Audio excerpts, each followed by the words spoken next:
The call came while I was still in uniform. The nurse's voice was steady at first, then cracked under the weight of what she was forced to say. "Your daughter is stable after 3 surgeries."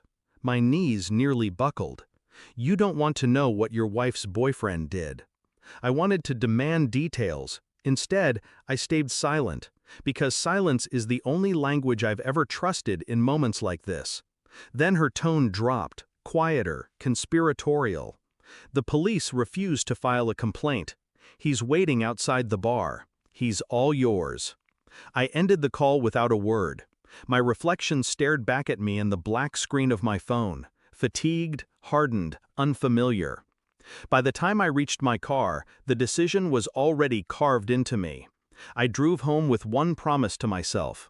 Betrayal doesn't happen all at once. It builds slowly, layer by layer, while you convince yourself you're imagining it. Her late nights, her phone tilted away at the dinner table, a softness in her smile that was never for me. But I ignored it, because a soldier learns to compartmentalize, to seal doubt in a steel box and bury it deep. Now the box had burst open.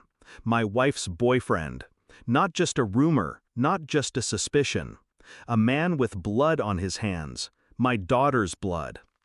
I sat in the dark living room, still wearing the day's sweat and grit, watching the shadows stretch across the floor. She moved upstairs quietly, as if guilt had weight and she was trying not to drop it. I didn't follow. Not yet. Instead, I thought of my daughter's face in a hospital bed. Bandages wrapped around innocence. Her body broken because of someone my wife let inside our home. That was the betrayal.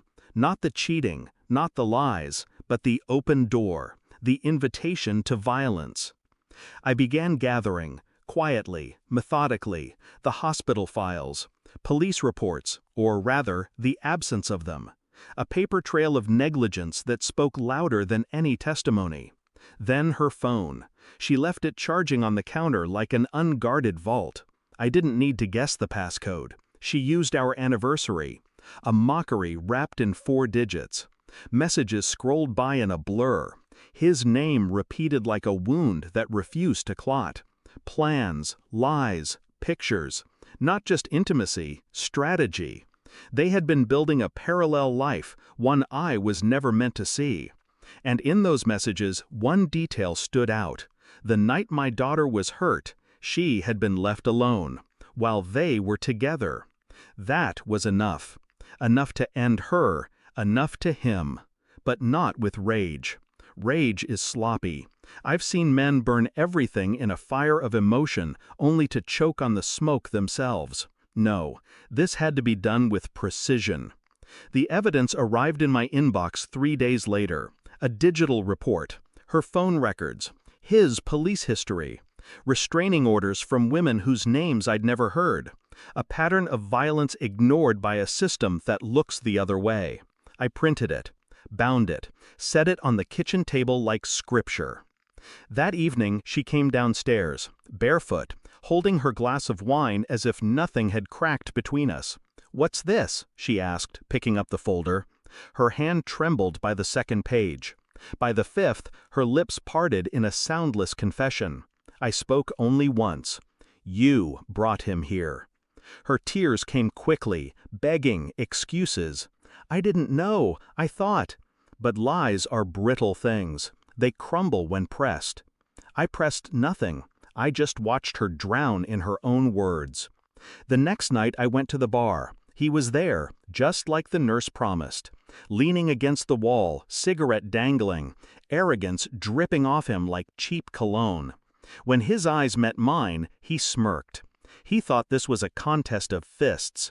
He thought pain was the only weapon I knew. But I came unarmed. I came with something sharper.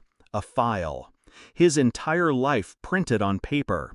Crimes ignored, women silenced, and now a child broken.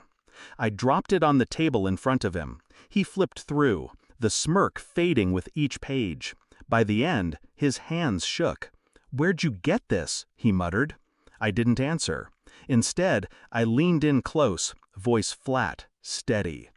"Every cop, Every lawyer, every judge in this city will have a copy tomorrow. Your face, your name, your history. You'll never touch another person again." He paled. Because death would have been mercy. Exposure was annihilation. I walked away before he could speak. His silence was my victory. The house feels colder now, empty in a way that no furniture or light can fix. She's gone. Divorce in motion. Custody already leaning my way. The boy who called himself a man will spend the rest of his days hunted by his own sins. And my daughter sleeps peacefully again, her small body healing. She will never know what I did, or why I stayed silent instead of striking. Because silence was the strike. I don't feel rage anymore, or sorrow, or love, only clarity. They thought betrayal would break me. They thought violence would define me. But I don't break. I don't burn. I erase. I didn't bury my enemies. I left them alive, forced to choke on the ruins they made. Thanks for watching. Don't forget to like, share, and comment. Subscribe now to Cheating Stories Insight World for more amazing stories.